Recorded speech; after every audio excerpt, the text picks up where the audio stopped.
Welcome back to Hoops HD Championship Late. Week Video Notebook, night It's number late. 783,500 and It's day very number late. eight. Day number eight.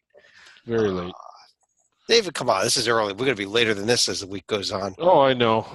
Yeah, what riveting television at 1:30 in the morning, watching the referees watch television in a game that is completely decided. I'm your host, Chad Sherwood. That's David Griggs. Got John Sleeka, Rocco Miller back with us as well. This is the podcast where we review all the conference tournament action, preview upcoming games, do a few other things. We like to start with some news and notes, and we have a little bit of news and notes today. Some injury news and notes. Oh, yeah. Okay. First of all, a couple guys that are out. Marquise Bolden for Duke, out for the ACC tournament, and LeGerald Vick for Kansas, out for the season. He's gone. And Rocco, if Kansas wasn't struggling already, that's another huge blow. It is. It is. Unfortunate news. We thought it might be a possibility. Now we know for sure it's happening. And the Kansas is playing in Kansas City. We know they don't like to go too far away from home this year, so can't count them all the way out. But it's an uphill battle, I'd say. Yeah. The good news in terms of players coming back, though, for Texas, Kerwin Roach, Caleb Wesson for Ohio State, Nick Ward for Michigan State, and Killian Tilly played tonight for Gonzaga. So 4 players that are back in should all be helping their teams. And without them, they may have only won by about 30 or whatever. I think they got it down to the 20s by the time it was over. David, how's life in the puppet bunker? It sucks, Chad. Okay. Did you get food this week? No, I didn't. Well, yeah, I mean, none other than those rations. Right. See, David, if you invest in the bracket bunker like I do, I have a little hole where I can siphon some rations here during the week. Yeah, John, you look like you're actually in a bunker. He is in a bunker, isn't he? And I'm in the bid thief command center, so just keep an eye on the bid thieves. I thought that was Rocco's gym right there. It's about a block away. John, seriously, you look like you're in a closet.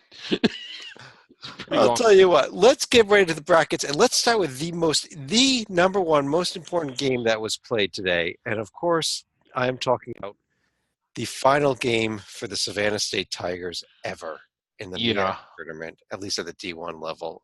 David, huge upset of the MAAC. Yeah, it was a big upset, and you wish that the storyline was that it was a big upset, but there's so much to it than that. It's a very quiet, very sad ending to a rather sad story, and perhaps one of the saddest things is that no one really cared or cried once it was over. A year ago, Savannah State was one of the best teams in the conference all the way down to the last week of the season. They were right in there.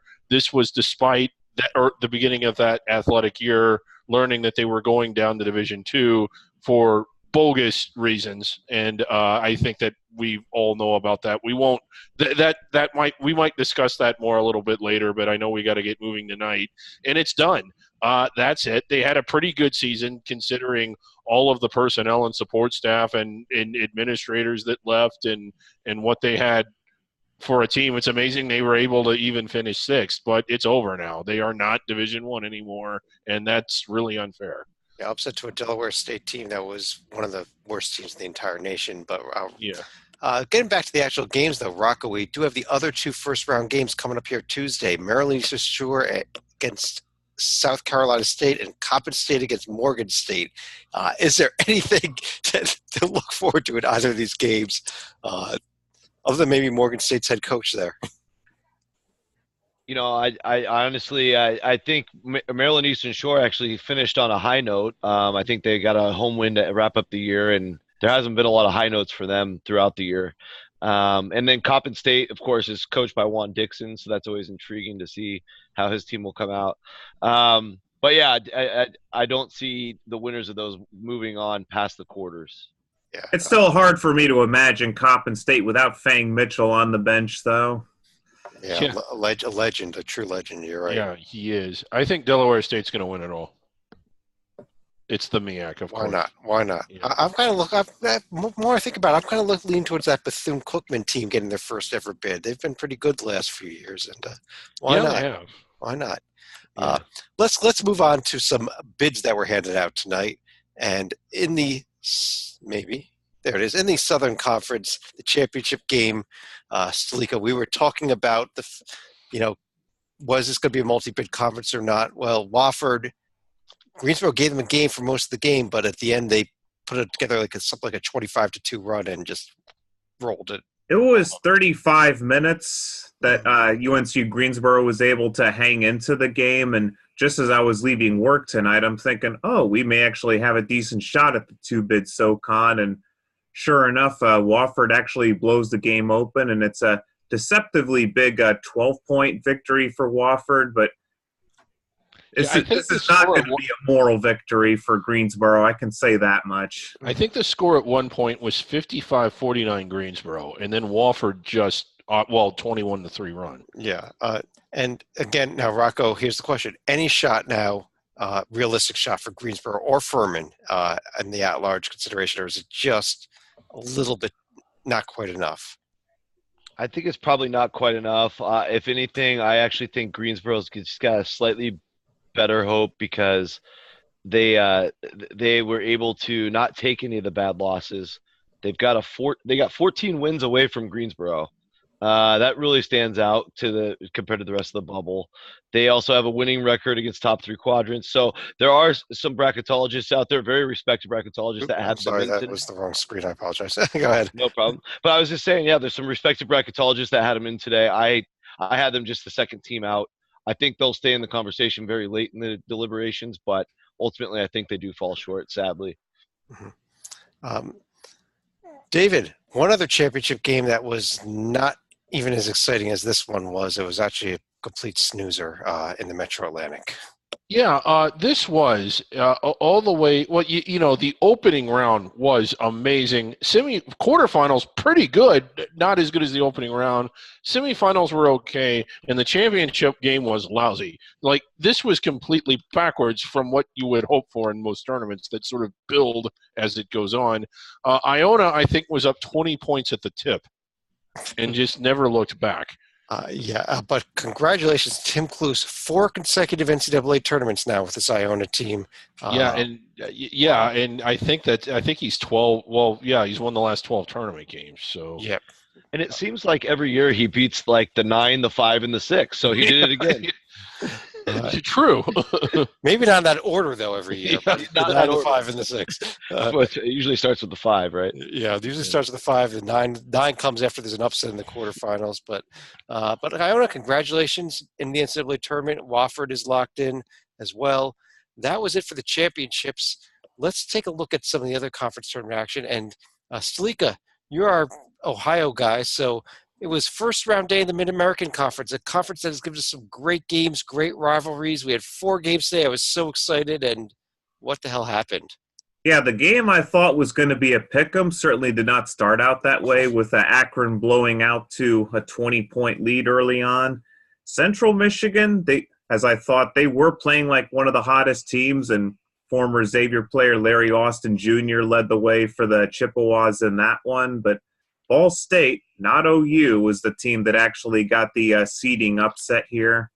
Yeah, nice road win for Ball State. But every game, even that game, was not really close. David, a couple days off before they go to Cleveland for the quarterfinal round now. Yeah. Do you see any upsets coming on Thursday? Not really. No. I mean, I'm sure we'll see one, but honestly, the one that might be the most ripe is Buffalo, simply because Akron is probably deceptively better than 8th, and Buffalo is in whether they win this tournament or not. But even with that, I mean, they don't, like Nate Oates doesn't want to just win. He wants to clobber everyone, and that's what they've been doing. So now, what else is odd about this tournament is that Buffalo could be playing 2 virtual road games with Akron and Kent State back-to-back, but by the same token, that has not bothered the Bulls at all the past month and a half. Yeah, I don't think they care, and it isn't. It might.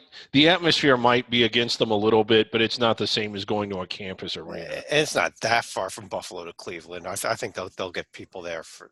Oh, yeah. Like, Buffalo's pretty jacked. I mean, when you look at the city of Buffalo, they don't really win much of anything. I think they're really starting to get behind this team. Oh, yeah. Rocco. They've had a lot of sellouts this year. Yeah. Rocco, we had a hell of a day today in the Colonial. Pair of semifinal games that were just amazing.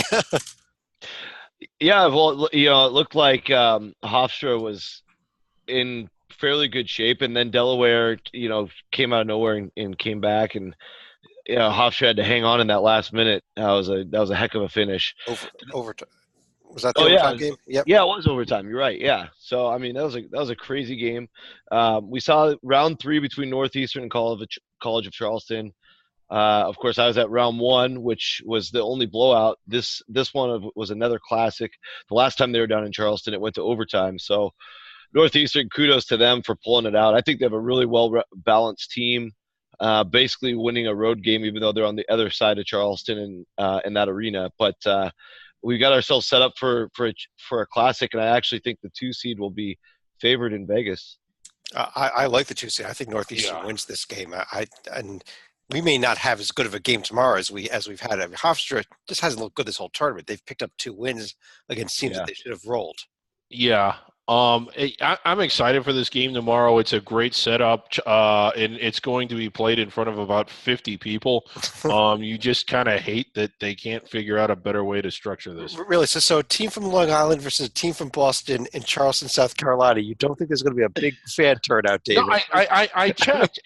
There are plenty of good seats available. Stalika, semifinal day today, also in the Summit League, where we had couple more really good games.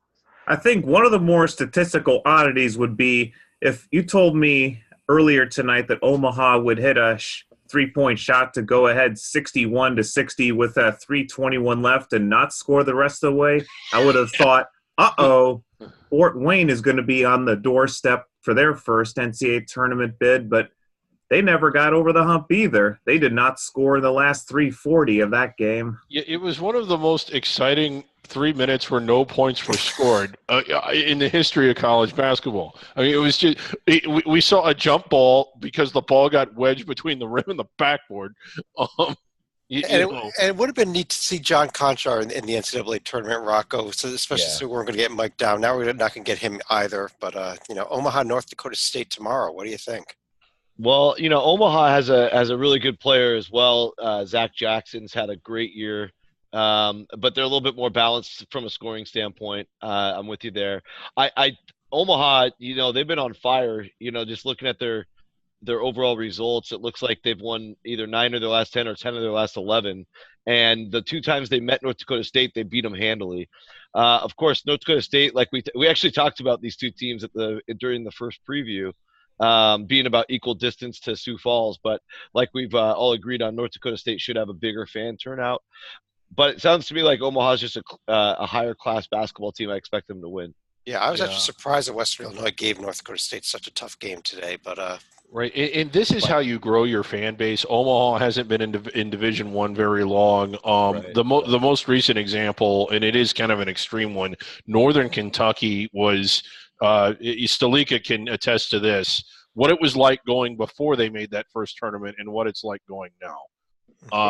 There's a big difference between being a kingpin in a Division II for a number of years and then transitioning up to D1 where you're competing in a market that already includes Kentucky, Cincinnati, Xavier, even to a smaller extent, Miami, Louisville, Wright State, Dayton. Yeah. All right. Well, if you're done listing the entire state of Ohio for us, we can. Yeah.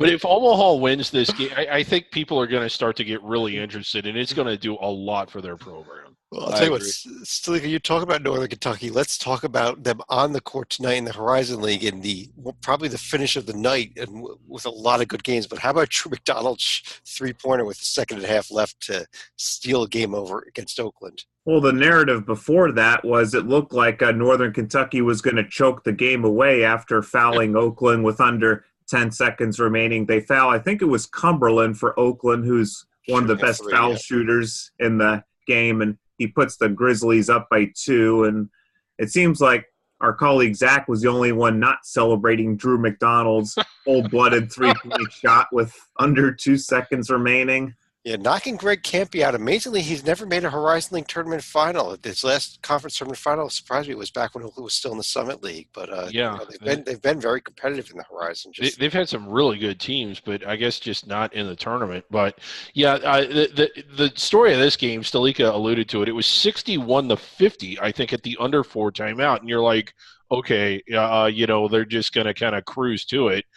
13-0 run for Oakland to go ahead with less than 20 seconds to go, which set up the game-winning shot. So NKU making it way more exciting than they need. David, what about Wright State NKU tomorrow night now? This is turning into one of the better under-the-radar rivalries. If you go back and look at the last 4 or 6 even that these two have played, they've all been close. They've all been down to the final minute. My only real – I think this is the matchup that most of us wanted. My only real regret is that it's in Detroit. If this game was at Wright State, and I say that because they are the better seed, the same would be true if it were in KU, it would sell out in about an hour and a half. Students would be camping out. There would be a big student lottery. It would be a spectacle, and the visiting team would have a big contingent of fans. It would be like a throwback to what the old NCAA tournament used to look like before it was 80% corporate sponsors. Instead, we're in Detroit, it's going to be in front of this really sparse crowd. And okay, well, who's winning? Who's winning, though? I'm going to go with Wright State. Wright State. Rocco, you agree with that? Wright State? I'm going with Wright State. All right. Well, looks like we're all going Wright State. Maybe Stalika wants to go NKU. I'm going to stick with my original pick, and that would be the Norse here. Okay, 1 pick for the Norse. 3-1, though, you lose. It's game's over. Yeah. Okay, congratulations, Wright State. You're in the NCAA tournament. All right. Let's go on to the West Coast Conference, where it was semifinal day. Gonzaga continues to roll as we expected over Pepperdine. That game needs about 3 seconds. So we already mentioned the most important thing, which was Tilly's return. We had a pretty exciting game here, David, to end the night with St. Mary's in San Diego. Yeah, close all the way throughout. Down the stretch, St. Mary's not really getting control until the final minute of the game. So, again, it sets up probably the flagship rivalry of the conference tomorrow. But I think now it's more of a feud than a rivalry. Well, they may not like each other, but they are not rivals. Stalika, any shot that St. Mary's could pull off the monster upset and beat the Zags tomorrow night and get in the NCAA tournament? I think their only hope is that Gonzaga is just playing bored right now, but I just don't see the Gales pulling this one off tomorrow. And if they lose, Rocco, any shot for the Gales to get an at-large bid?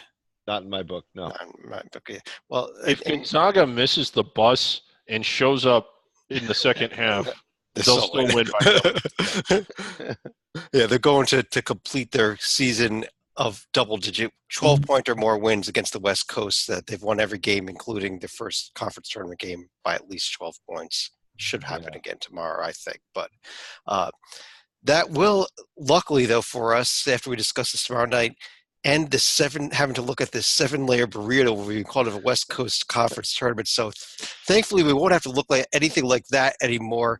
And let's move on to some conferences that are starting tomorrow. And oh my God, we're doing it more again. Burritos. What is the logic behind this? The Sun Belt kicks off tomorrow, and we got ourselves another 7-layer burrito coming, David. Yeah, and again, it's a 5-round tournament. I don't know why they can't just play it in 4. And it just basically – what you essentially do with this format is guarantee yourselves 4 games in 2 days in front of about 50 people. Well, I don't know why I'm fixated on the number 50 today. A few more people maybe tomorrow night. Tuesday night's games here, the play-in games to enter the play-in round, the pre-play-in games, Arkansas State, South Alabama, Appalachian State, Louisiana Monroe, those are on campus sites. They don't move to New Orleans until Thursday. So okay. I like how Chad is trying to zip through this so we can avoid the hot sauce for the first layer of the burrito. All right, Stalika, go for it. You got your first layer. Do you have an upset picks for tomorrow's 2 games? I think I will go with App State because they have been a little bit tough at times on the road, but have been unable to pull off upsets like Texas State. So they should find Louisiana Monroe a little more manageable here. I disagree. I think this Monroe team, Rocco, was a pretty good team all year that kind of got screwed by some of the tiebreakers having to fall all the way down to the bottom layer here. Yeah, they were a good team most of the year. I liked them, and they had some really brutal losses throughout the Sun Belt play. Yeah, I think they're better. They're a higher class team. They should get the win at home. Rocco, How about Texas State falling who's- from first to fourth after the last Yeah. in the season? Yeah, again, by virtue of some of those tiebreakers, Georgia State They got beat swept. Georgia Southern in the final game of the regular season there to actually get that 1 seed and knock Southern down to the 3. Arlington sneaks into the 2. But David, let me start with you. Who wins this whole event? I'm going to go with Georgia State.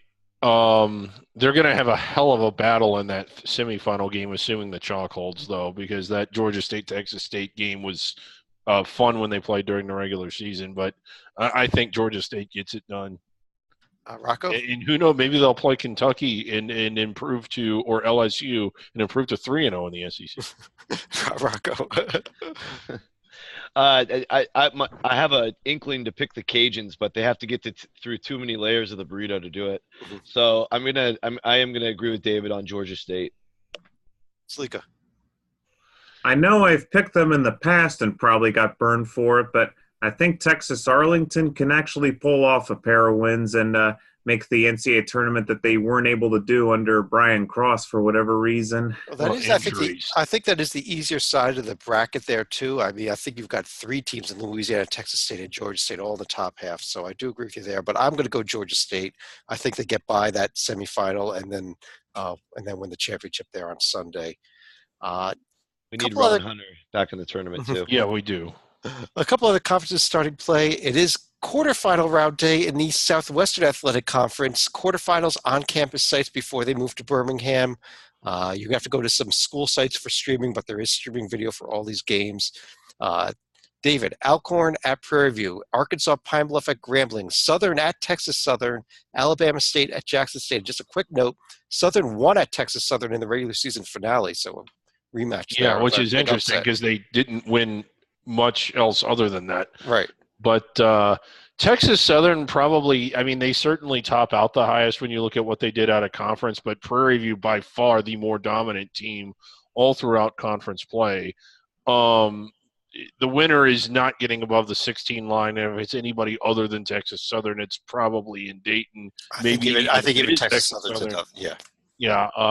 The one they do have the win against Baylor, which is not what you normally see out of a first 4 team, but I given how they've been playing and given how weak their quarterfinal opponent is on their home court, it's a virtual bye. I got to go with Prairie View. I agree with you. I'm going Prairie View in this event here, and I don't really think I see any upsets tomorrow. Rocco, what are your thoughts? Well, first of all, I want to give a shout out to the Hoops HD staff for getting the television or streaming channels in here for this first round. I mean, I don't know anywhere else on the internet where you're going to find the right YouTube channel for Southern, Texas Southern, all the school websites for the other 3 games. Bravo. Yeah, certainly not the SWAC website. That was great job, guys. Thank you. So I will agree on Prairie View. Okay. Slika, you agree Prairie View? Make it unanimous? I'll give you 2 predictions here. Number 1, I think Prairie View does win the SWAC tournament. And number 2, it'll be about 2 weeks before Johnny Jones finally stops laughing after the LSU mess. Yeah. A little bit. Let's go from the SWAC to the complete opposite end of the NCAA. Let's go to the ACC tournament that kicks off tomorrow. A couple of afternoon games for those of you that decide not to work. The good news is we have ACC tournament action. The bad news is the games tomorrow are Miami Wake, Georgia Tech Notre Dame, and Boston College Pitt. So, yeah, David, there goes all the excitement of knowing ACC tournament was starting. Yeah, it's hard to. Boston College is improving up to 11 this year. So since none of us care about these 3 games tomorrow, Rocco, who's going to win the whole tournament? Let's talk about something a lot more interesting. I've got a funny feeling about Florida State, but the tournament being in Charlotte, I'm going to be lame and I'm going to pick Virginia to win it. Going to pick Virginia to win it, huh? I'm going to pick Carolina to win this, win the ACC tournament. Actually, I know they got to get through Duke, but Duke, Duke may or may not won't be at full strength with Bolden definitely out, and then who knows? They may even be playing Florida State in the championship game. Stalika? They might be doing a coal walk if Louisville ends up making it to the quarterfinal, but otherwise I would agree that I think it's going to be Carolina's time, and they'll probably avenge the Virginia loss that they had about midseason. Yeah, and David, we're going to have an interesting conversation, I think, tomorrow about potential first round or second round upsets. But who's winning the event? Round two. Opening round two upsets. Yeah. As far as the tournament goes, I'm going to go with Virginia, but to make it more interesting, I think this bracket is going to collapse. We've seen it happen before. I'm going to have Virginia over Louisville in the final. Wow. Yeah. Wow. Because okay, and here's the path I think they take. I think they knock out North Carolina, which they've done before, albeit they've also lost before.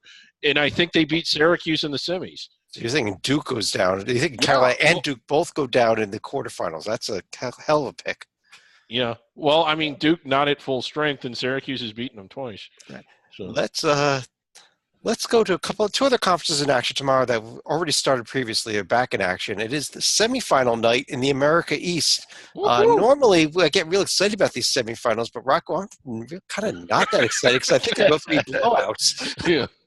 Well, I think the Hartford UMBC game could be interesting. Hartford did step up and take care of Lowell. They won 4 of their last 5. When they met UMBC, they actually beat them at UMBC. So that should actually be a pretty good game, in my opinion. The Binghamton performance against Stony Brook, I still am scratching my head about. Yeah, so who knows? They come out swinging like they did there, and if they're making a bunch of shots, who knows? But well, you know what? We said Western Illinois wanted to be able to compete with North Dakota State tonight, and they almost beat them. So who knows? It's kind of up that same alley. Tis the season. One more game tomorrow night here, Stalika. Back in play in a game that should be a great one in the Northeast Conference. Top 2 seeds at SFPA for the NCAA tournament. These were teams that had identical records at the end of the NEC as far as the regular season goes. I still think St. Francis, PA, they have a good home court advantage, but Fairleigh Dickinson does have a little bit of recent history on their side, so I'm going to take the Knights to win the conference. I picked SFPA to win this tournament at the beginning, but I may be going with you here. I thought that Fairleigh Dickinson would get upset before they reached this point. So now that they're here, why not, Rocco? Why not Fairleigh Dickinson? Yeah, so Fairleigh Dickinson, I got to cover their game in the semis, and they got a couple seniors that were freshmen when they won this tournament out of nowhere. And they actually had Marcus Towns on that team, who's now in Loyola Chicago and played in the Final Four last year. So they've got the experience to win this big game. St. Francis, PA hasn't broken through. Just from being at the press conference and hearing from some of the guys, I'm going to ride the wave even though it's on the road. Fairleigh Dickinson did win at St. Francis by 18 when they met at the beginning of the conference season. So I'm going to be with Stalika on this one, take the Knights. We're going Knights. David, aside from conference tournaments, we got what else we have to discuss here? Oh, survival board. Yeah, the survival board. Oh, there it is. There's our survival board. If you look right up there on the website, you see both the conference tournament tabs as well as our survival board.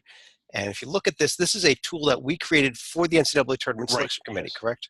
Yes. Yeah, we created this for the committee. It was done to help them. There's our buddy Brian there, sporting. What he's been doing. We should have talk about this. Yeah, we should have mentioned this before tonight because he's been doing it really, I think, since before even the conference tournament started. 350 jerseys for Hope.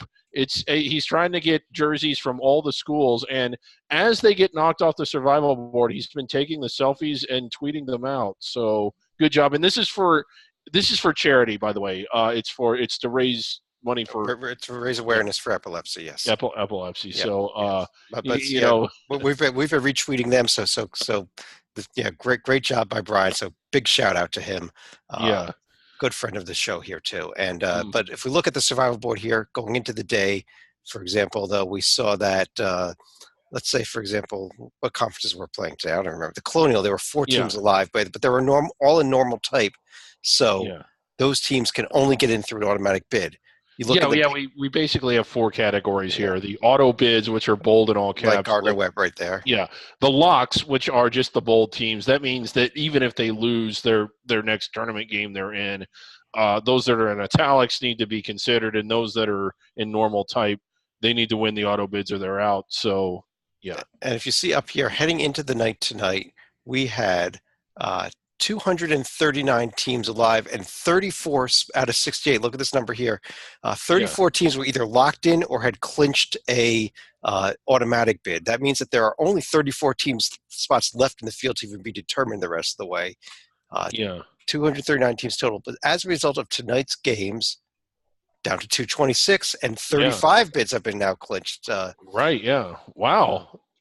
Yeah, so I didn't realize we had the bid counter on there now. Yeah, and 6 bids of those are going to be of the auto bid quantity. Yep, but we had tonight. We saw Iona clinching. Wofford had already been locked in, so their winning did not actually fill up another spot and locked into the field. But if you look, for example, down here in the Horizon League, there's a mistake, so ignore that one. We've got to fix that. But look at the Metro Athletic. There's Iona is the last team left. We need to get that mistake fixed because it's going to confuse the committee. Yeah, we'll get the Horizon League fixed by the time anybody takes a look at this website. After no, what's happening is they have to go to the booth to see whether or not NKU or Oakland comes off the board. But on that note, David, we've also been doing one other thing on these shows here. We have been trying to fix college basketball's problems. Yes. And we've been communicating with some of the most famous people out there who can get problems solved. Well, yeah, it's been kind of a disappointing outreach. We come up with these legitimate problems. Last night we talked about what was the price of admission at the NCAA tournament. Well, David, we have a big problem, and it was because of what happened tonight. We led off the show talking about Savannah State. Yes. And this is a complete travesty that they are not Division I anymore. Yeah, it is. Yes. And we need to fix this. We need to keep them in Division I. Right. Yeah, we do because they don't. Yeah. So tonight we're going to I'm reaching out to somebody who could really get things done. Good. All right. He's a complete legend. 1980s, from the 1980s, lead singer of Twisted Sister, Dee Snider himself.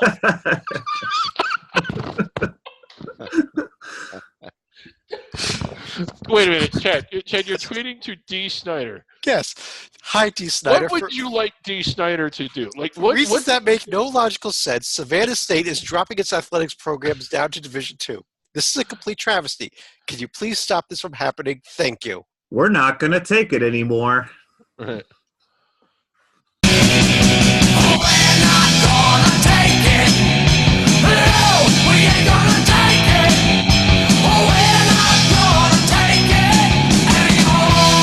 There you go. Dee Snider, we're not going to take it anymore.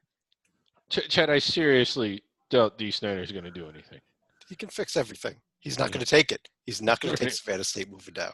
On that note, let me move to any final thoughts. Sleeka, let me start with you. I don't know how you transition from that, but one of the more, baffling resignations recently, and that was Bob Hoffman over at Mercer. You may recall, I think this was about 5 years ago, where Mercer actually won the Atlantic Sun, upset Florida Gulf Coast, and then knocked out Duke in the first round. So while we're sad to see Hoffman go, certainly some good memories down in Macon. Yeah, what the hell were they thinking? Oh, man. Rocco. That was a tough one to swallow. Yeah. So going back to the team of the people, Savannah State, they did have a season to remember on their way out because they did some incredible things in terms of statistics. They're number one in the nation in average possession length, the shortest team per shot clock. They shoot the ball every 14.0 seconds. They shot 57.7% of their field goal attempts were three-pointers, including tonight where they shot 35 threes and only 31 twos. And they also, of course, were number 3 in tempo, which they've been doing for a few years now. So this team, even though they're leaving, they left their mark. They did leave their mark. David, you want to finish out the show? Just again, it's late. I had no final thought. I just don't think Dee Snider is going to help us. He's not going to take it anymore. And I'm not going to take it anymore, so we're out of here. On behalf of John Sleeka, Rocco Miller, and David Griggs, I'm Chad Sherwood. We'll talk to you again real soon.